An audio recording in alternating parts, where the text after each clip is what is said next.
Welcome back to the Football Fitness Federation podcast. This is episode 234. I'm delighted to welcome back onto the podcast. It's been far too long. Andreas Beck. Andreas, how are you? Yeah, I'm fine. Thank you. It's been, like I said, far too long since we've had you back on. It was 2020. We were just talking then. COVID times, last time we recorded the podcast. So there's been quite a bit going on since that time, since we recorded last, including a change of roles. So before we get into that, can you give us a little bit of background on yourself and then also take us from what was happening in 2020 to your position now? Yes, I'm starting to work in football in 2007 and club in the Bundesliga, Nuremberg. I was there for 5 years, doing almost everything, like in a small club at that time. Was responsible for the pros, but also for the academy teams and rehab training. So, and then with my move to Dortmund in 2012, 13, or 2012, we had a team. We couldn't split up. It was Champions League, so got that new environment where we can more focus on details, on players and stuff like this, which was great because we had a great team. Jürgen Klopp was the manager there at this time, and then I have different roles also in my area for 8 years. So I started as one strength and conditioning coach, and Andreas, who's now with Jürgen Klopp in Liverpool, was a head of performance at this time. And then he left when Thomas Tuchel got manager at Dortmund to Bayern Munich. And I was switching totally into rehab. So I was rehab coach at the when Thomas Tuchel was manager at this time. And then when Thomas left, which was great, and also my wish, my decision, because I could focus on that, because he brought a great guy, Rainer Schrey, who was responsible for all the matches and on-field stuff. So I could dig into rehab a bit more at this time. And when Thomas left and took Rainer Schrey with him to PSG, I think, then I got promoted as a head of performance, and we extended the team. And then in 2020, I finally switched the club to my hometown, Frankfurt. So Mama was really happy to after 13 years that he had her son back. This is how I came to Frankfurt, to my hometown. Amazing. And in your current role then, so you said about having the roles more based around rehab previously. You're now head of physical performance. I think that's right. Yes. At Frankfurt. So what does that role look like in terms of your responsibilities now? Yeah,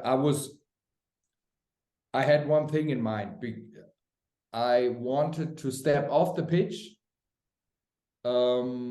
before it looks stupid. Before I'm getting too old and everything looks too heavy. But I want the main issue is, if you work in daily football with all that issues that comes around us, you have to prepare, and then there's some player maybe got a hit and has to do something different and stuff like this. To really to the process, to really develop processes, to go to a workshop, to do to visit another club while the competition this is not possible if you incorporate into all the daily processes. Yeah. And my aim was to take a step back because I did everything. I did rehab. I did all that on pitch stuff with the team. I saw almost every stadium in Europe and Germany with away games, but really to develop those processes takes time and needs to be uncoupled from the daily business.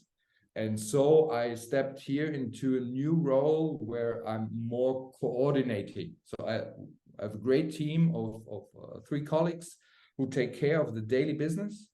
And if I'm needed, I can step on the pitch and be there if needed. Yeah. But, my role is more to communicate with the coach, communicate with the medical department, develop those processes, have to think about, okay, which software we may incorporate in the next, or even the season which comes after the next season. So more like a long-term development process of the performance department. Also, and I'm responsible also. I'm based at the pros, but I'm responsible for all the performance stuff in the club, which means academy and women. Oh wow! So has that been different to previous roles where yes, you've just been responsible for first team? Yeah, I'm for the concept, also for the academy. I was responsible for that in Dortmund as well, but I was more engaged in the daily process. So I did the warm up on match day -3, and or was incorporated in rehab, and this is all if needed, because sometimes there's a need to step in, and you can always use manpower, but I don't have to go out maybe to match day -2 training session and do the warm-up and watch the players. I just more look then afterwards for the data and then get in communication with the medical team or the head coach or the assistant coaches, how we gonna do the load management or whatever. And so in that progression of that role then, Andreas, in your career, what skills do you find you're having to develop the most now in this position where you're overseeing first team, academy, women's team? Are there, obviously it's more of a leadership role, I'm guessing. So what skills are you having to develop in this role now? I think I was some kind like a nerd. So I'm really into okay, how can I develop speed? How can develop strength, or what are the best exit criteria for that special injury in the return to play process, whatever. Yeah.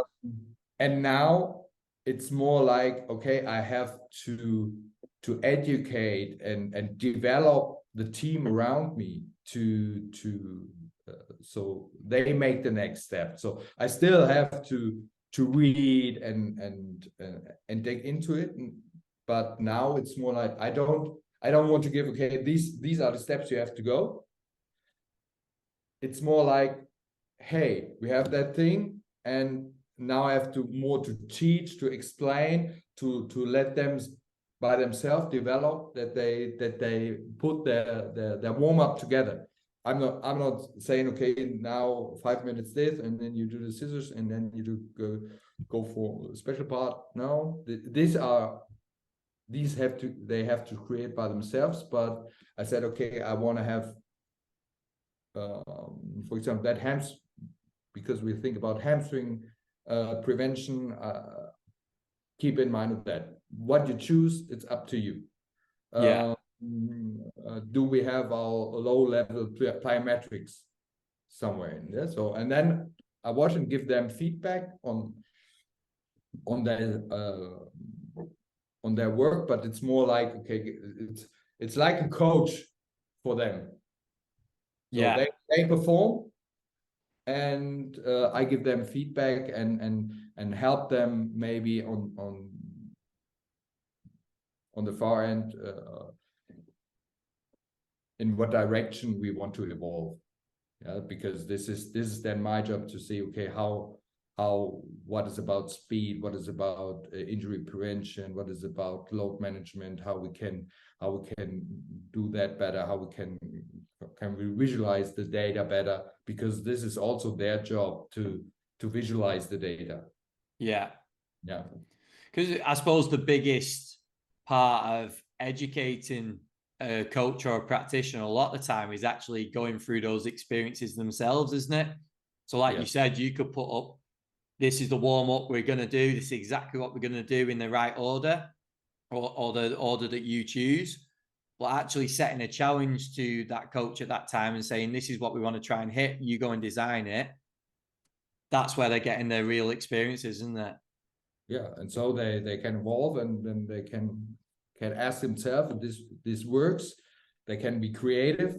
This is what I'm asking also for, because I know by myself not everything is going smoothly or by the order, or the players don't get the cues at the same time. So they got to experience by themselves. If we've got at the pros, we have a really experienced team, so they are all at least 5 to 10 years in the job, so they are not new. But if I would bring somebody new in, maybe then I would create a regimen so he can orientate it on. But those guys are good by themselves, and if you have special topics, I have to teach them why we should do it, and then it's their job, okay, how we can incorporate it in our running process now, in the warm-up, in the training prep, in the after session gym time, whatever. That was something I was actually going to ask about, the staff that are there. Did you say you have 3 members of staff that directly work in the team that you lead? Is that right? Right. So were they all there when you moved to the club? Almost. 2 of them were already there, and one was the head of performance in the academy. Okay. And one, and we promote him to the pros, I think now 1.5 years ago. Brilliant. That's great. I was going to ask then around pulling a team together and building a performance team or a department.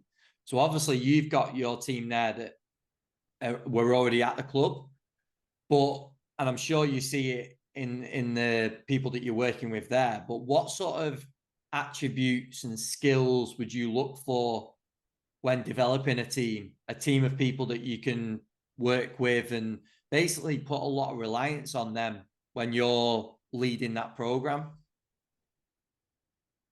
First of all, I think they need a certain passion. So and desire, okay, how can I do or program things better? What is the science behind it? So what always say, okay, why are we doing it? So they always can also convince the players, because in our job, everybody may know, the board likes to have drill instructors. Yeah. So they want, okay, good, make the player do that. Otherwise, you're not good. And on the player, on the other hand, has the leverage. Yeah. We don't have one. Either on the club or on the coach, whatever. And so our job is more or less to create a buy-in with the player, that what we want them to do, which may pull them out of their comfort zone, is valuable personally for him. And this is why the coaches need to have an answer for the why. So and this is then my job to say, okay, good, we're gonna do that scissoring for our is part of our hamstring prevention work.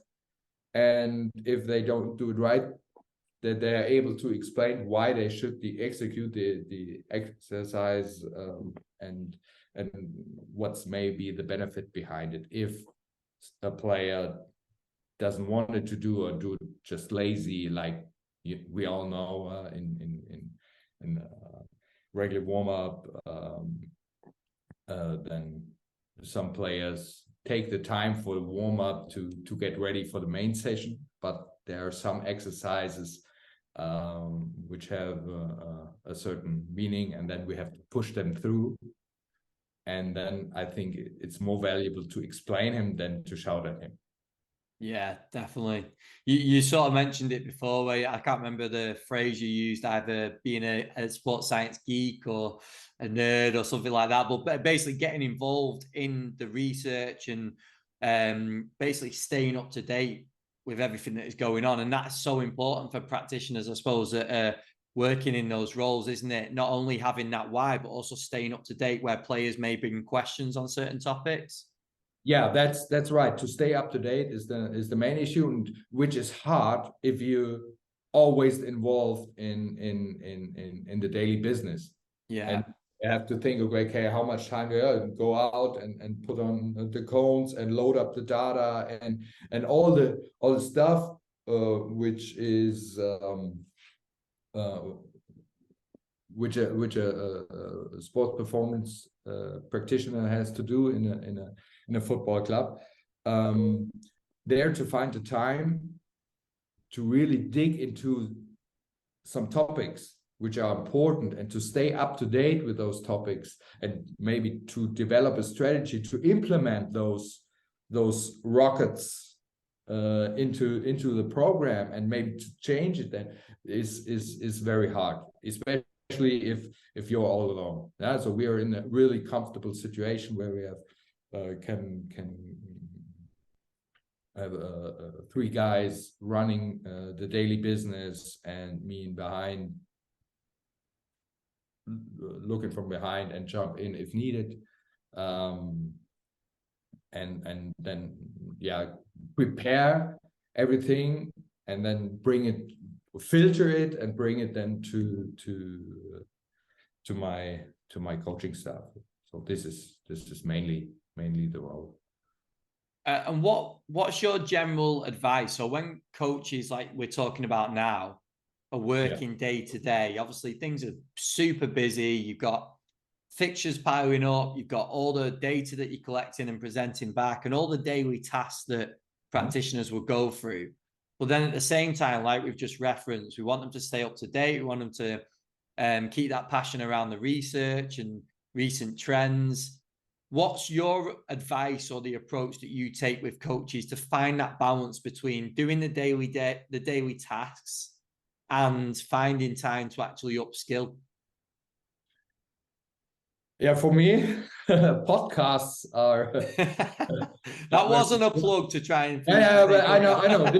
We haven't spoken about this, but this is really the case, because if you're listening to practitioners and to issues that they talk about and how they maybe find a solution for their context, this always gives me an idea. Okay, good. I want to dig into that topic deeper. For example, I think Jonas to do from Speedworks is a well-known person in the football world right now.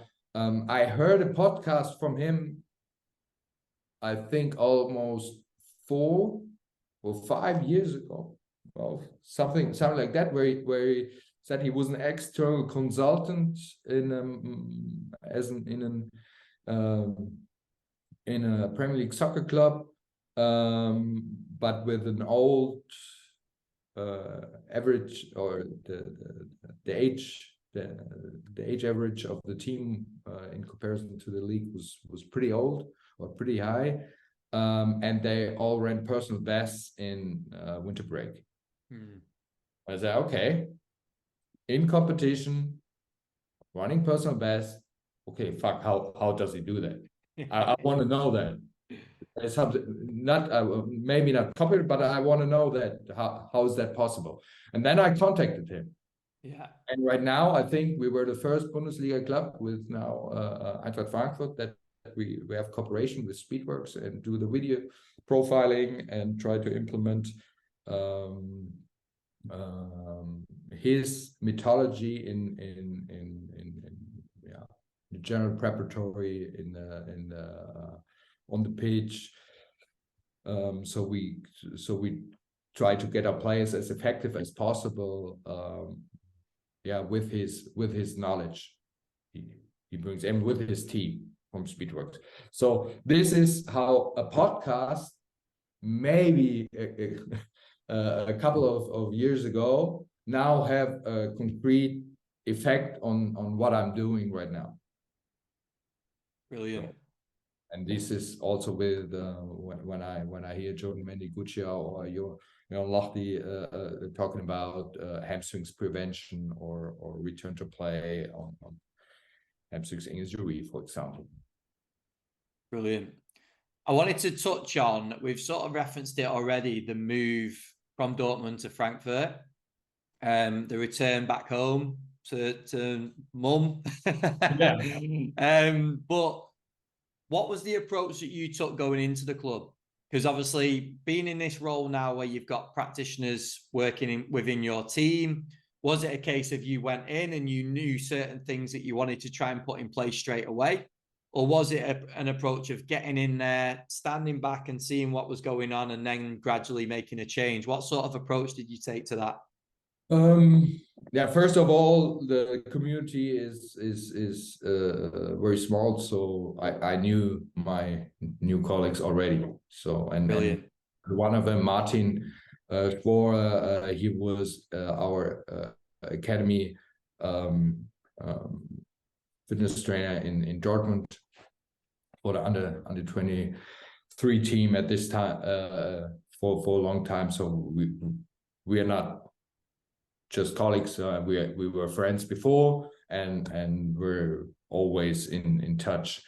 My approach is that I think in this position a lot of smart people are working, and every context is different. So I have something in mind which worked for me very well, but was developed in a BVB context. And this works at the BVB, and this was perfect. But I didn't know if this would be working in Frankfurt the same way. So first, I just want to try to get a feeling for the players, for the staff, for the context. For example, we right now we're in a new building since 1.5 years, but before we were in the stadium. So in where the VIP area is in other stadiums, there were our locker rooms, there were our gym, which was all very small. Yeah. So we had to drive down to our to the mixed zone of the stadium, and a small gym aside to do there our training preparation, which took about about 12 minutes to go from the locker rooms to the preparation, and then even we had to go out to the training pitches in front of the stadium another 5 to 6 minutes. So, and in Dortmund we had the locker room, we had the gym, and right in front of the pitch. So this is a whole different context. Yeah. So how you can program, and sometimes you can. It made no sense to warm up in the mixed zone and then go out. So we had to do the warm up on the pitch when everybody was there, and then fire them up and do some general preparatory stuff inside. Now we have a new facility with a big gym, even with a 30-meter track with stairs where we can run uphill and maybe do the whole warm-up inside. And then going with the bikes, in 2 minutes, we are at the pitch and can start with football training. So, for example, this makes a huge difference in how we're gonna program and do things. But still, there were some rockets we still try to put in place there, and then maybe adapt it in our new context with the new facility. Yeah, brilliant. And was that was obviously already pre-planned? You knew that they were going into that new facility. So was something that you had in sight? You knew that was coming? Yeah, I knew. Yeah. This gym was also one big reason why I made that step, because to plan something like this, this was special, and yeah, we are really happy with that gym. Maybe next time I can give you a tour. That would be amazing. That would be amazing. Just on that though, Andreas, as well, what stage was the planning at when you agreed to take the role? Did you have input in the gym layout? Because obviously you've talked about it there. The layout of training grounds and facilities can have a big impact on a program, can't it? So yes. How much of an impact did you have on the actual structure? I'm sure the facility was amazing as it was, but did you have any extra say in making it more flow better? When I signed, there was just a hole. So okay, there was just the plans, and I knew, okay, where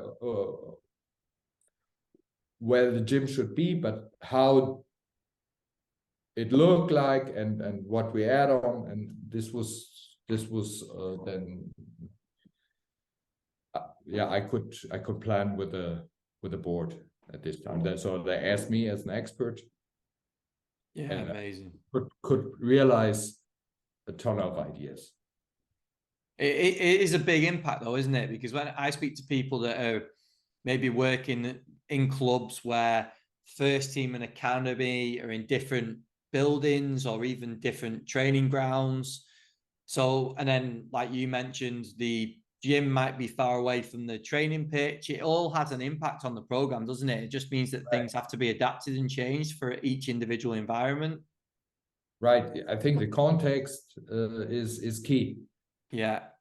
How you can work, and that's why I'm very open also with my content, because I'm not afraid that anybody can, or if they want, I don't have an issue with copying stuff. That's what I do by myself. I steal ideas, but you still have to be able to adapt it to your context.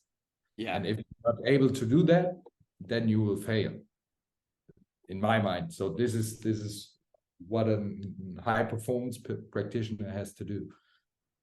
I think any practitioner is a good thief. Yeah.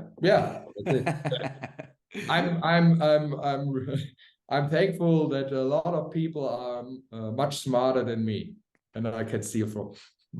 Yeah, no, brilliant. So what were the priorities then when you've got this blank canvas going into this new facility?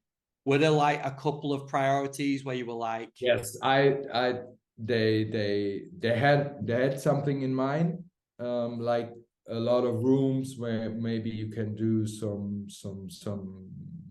rehab work or do some flexibility session, and is separated from the others.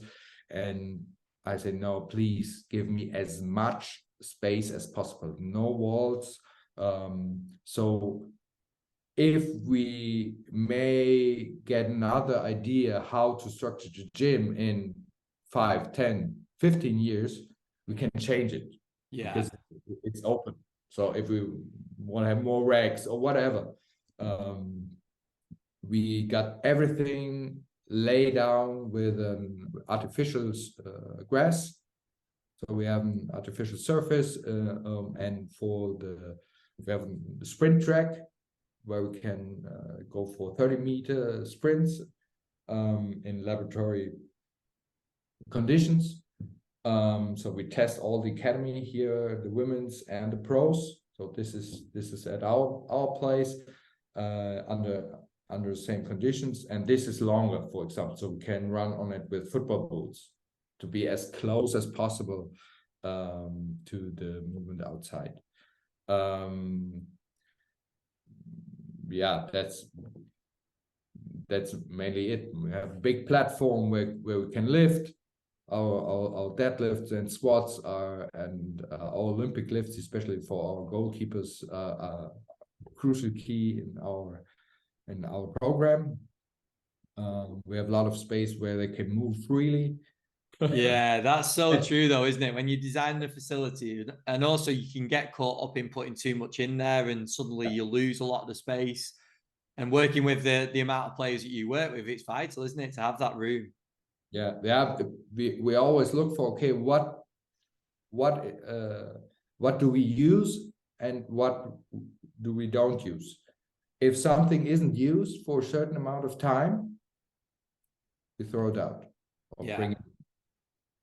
So create as much space as possible to move, so we can warm up, sprint, we can jump, play football, tennis. This is what's good for the players. Yeah. They have the opportunity to play football, tennis, or tech ball, or table tennis in one spot. So for them to come to the gym is not about, okay, I'm getting prepared, but it's also to have fun. So they do their exercise, then they play a little bit football, tennis, do some other exercise, go out on the pitch and train. And this is a very, very special place for us. Little side story, where about 4 weeks ago, me and my colleague were at the kitchen, so where they get their shakes and stuff like this. And then Mario Götze, a player from us, came along and said, "Oh, you feeling pretty good here?" You say yes, because he knows a lot of gyms too, from Dortmund, from Bayern Munich, etc. If we had a coffee machine here, we never would go home anymore. And 4 days later, he walked into a gym with a big carton with a coffee machine in it. And brilliant. Machine. No. So Mario Götze gave us a coffee machine, which was great. Now we really don't have to go home. We're so happy. It's a great story, but it also shows that players are obviously comfortable in that environment, isn't it? Because in football, again, speaking to a lot of people, the battle is getting players into that gym environment. And what it sounds like there is you created a culture and environment where players are comfortable. And I know that's a bit of a joke about him bringing the coffee machine in, but it shows how comfortable they are being in that environment. Yeah, and it shows what kind of person Mario Götze is. What a coffee addict. He is such that he takes care of us, and this was really he's just a great guy. But yeah, what I have to add to space, we also have some players who like to do things by themselves, to not be in the middle of the gym and be watched all the time, and they have the opportunity to sneak around, get into a corner and do their rolling, do their stability program, do their mobilization, and listen to their music, and then leave. And everything is possible in this environment, and this we are very grateful for. Amazing. That's great. Andreas, I wanted to touch on working under different managers as well. Yeah. So how does that impact the approach you take? Is different managers, different game models, different personalities? Like, how does it impact your role A lot. The head coach leads everything. So his game model, his way to train, his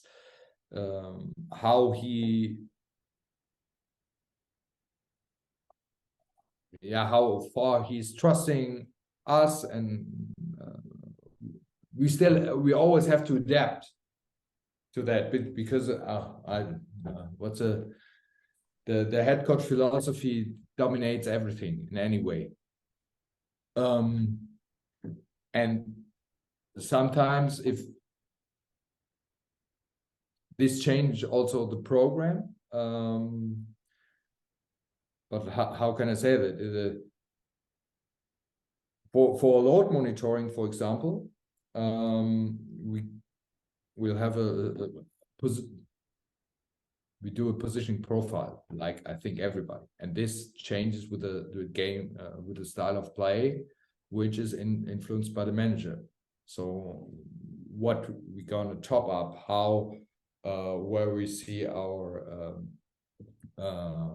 KPIs and stuff like this is all related to that game model, and therefore to the manager. And yeah, this is how it's been affected. And then it's a personal communication. Is he open? Is he trusting? This sometimes more, sometimes less. Depends on the person. It takes time to also create bondage. To say, okay, good, a new manager comes in, and to be honest, I have every sympathy for them because they're doomed to succeed. They have to if they join a club and they're not successful for the first 7 months, in a way, they may get fired. Yeah. They have to justify the performance of the team in front of the camera, in front of the board, in front of the media. That's not my job, so I don't have to do that, and therefore he has all the right to take influence on certain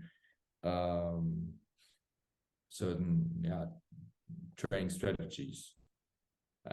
And this has a huge impact for us. So it would be a lie if I could say, okay, we have our big rocks and it doesn't matter which manager comes, these stay in place. No, we try to stabilize, but it's more or less like, okay, maybe this one gets smaller, this one gets bigger, and maybe when we get into communication, we still see the importance of that rock.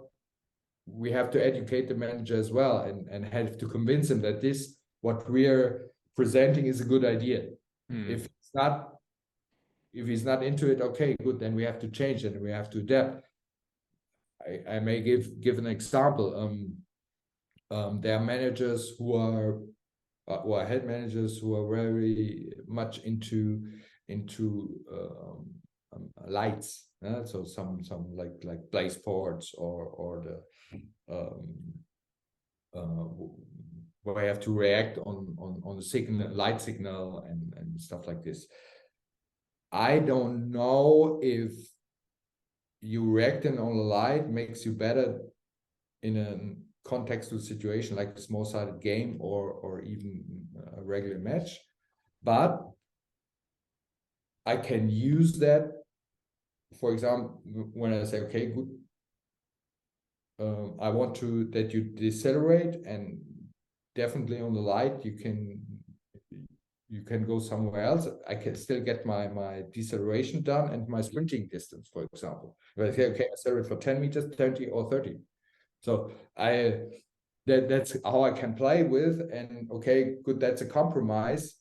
Oh, the coach like the lights. Maybe it's even also for the players, it's more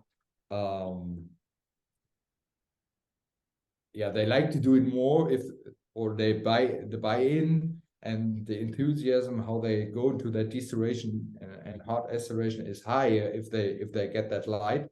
yeah, then I take the light. Don't worry. As long as I get my stuff also done, I'm really fine with it, and everybody's happy, and we find a good solution which works for everybody. But from the outside, you may say, okay, good, Andreas Beck and his team and Eintracht Frankfurt is all about switching on and off lights. This is not the case if you heard the total story.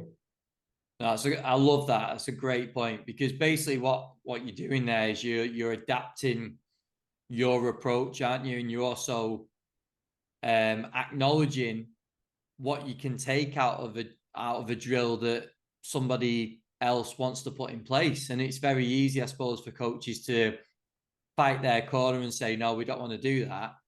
Whereas, could you do it and still get plenty out of it? Probably, yeah. And I think there's probably a lot of circumstances that coaches find themselves in similar positions, isn't there, where it's probably not, the battle isn't worth fighting. It's more a case of working together. Yes. And finding a way that works for everyone. I think it's a great point and a great story as well. Yeah. Brilliant. Andreas, we've covered some really good stuff there, some really cool stuff. So I'm sure that people have taken plenty away from that. I don't know if you've listened to any of the podcasts recently, but we put in some questions now at the end, some quick fire questions. I've not sent these to you, so I'm going to drop these on you. They're not the hardest, but I'm going to drop these on you and see what you can come up with. The first question is, I always ask people now, who have been some of the biggest influences on your career so far? Is there any standouts in terms of names that have influenced your practice the most? A couple. I think Andreas Lumberger, Klaus Wirth, who was my mentor at the university in regards to sports science. Then Michael Boyle, yeah, and how he organized things and how he thinks about things. I'm not going with everything, but the way he influences, I think the community was very good. Still, Tim Gabbett, yeah, was good. Now it goes on and on. Now Jonas to do has a big impact. Yeah, but these are the main big rocks, I think. Amazing. Yeah, big shout out to Jonas and the Speedworks team as well, doing some incredible work. What would you say your biggest strength is as a practitioner?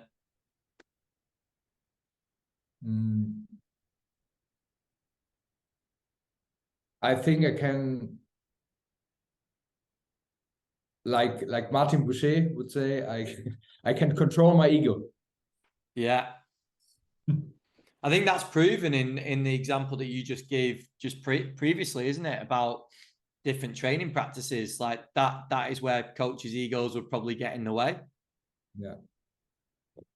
If maybe this comes also with, or this came with my age in time, but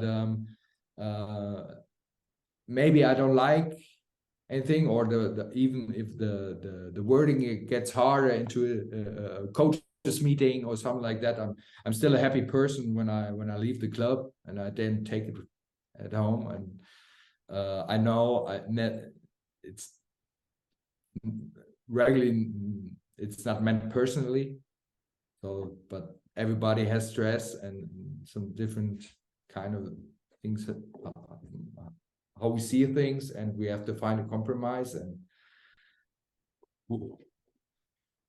yeah, brilliant. That's a key takeaway for people, I think. If you were able to talk to Andreas back before I think was it Nuremberg, the first club? Yes, FC Nuremberg. If you were at maybe even before the role at Nuremberg, if you were able to speak to yourself back then and give yourself some career advice, what would it be? Know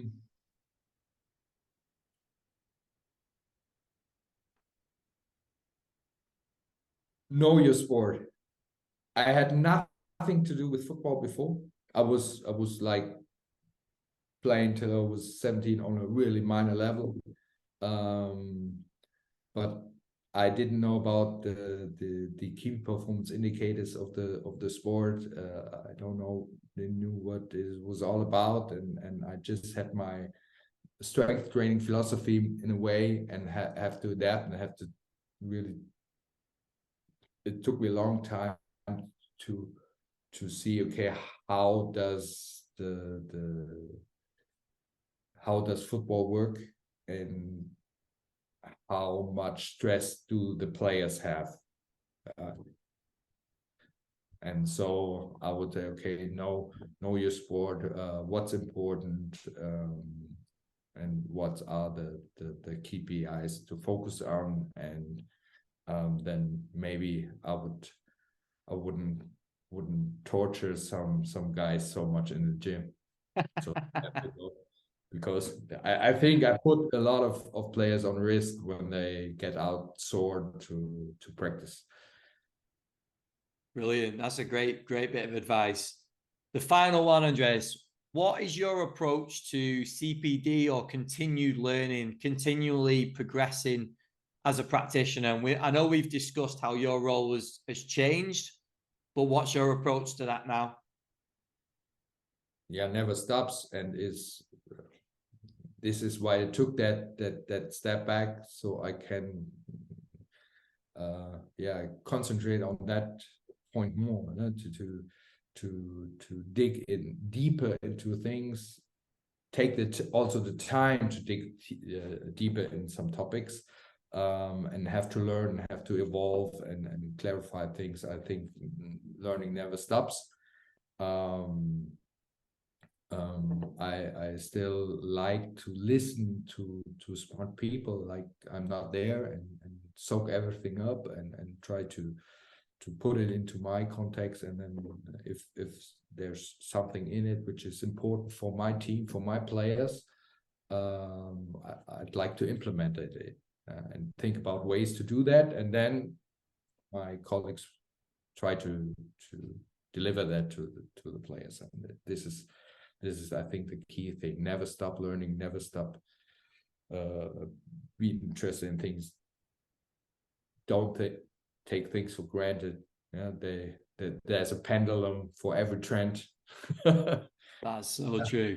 It It always brings back what's the most bang for your bucket, how much time you've got, and took the really important things that are important for you into place. Yeah. Brilliant. Well, that has been superb. Thank you very much for coming back on. If anyone's got questions or they want to just follow what's going on with yourself and the updates, where would you direct people to go? Best on Instagram, or on LinkedIn. I'm not good at Twitter. Perfect, that's fine. And Facebook is private. That's cool. We'll post those links in the show notes so anyone can connect with you on LinkedIn or give you a follow over on Instagram. Well, no, it's been great to catch up. It's been it feels like a long time as well as it feels like a short time, which is very strange. But I really appreciate you coming back on. It's great to see the work that you're doing at Frankfurt at the moment. So thank you very much, Andreas. You're welcome.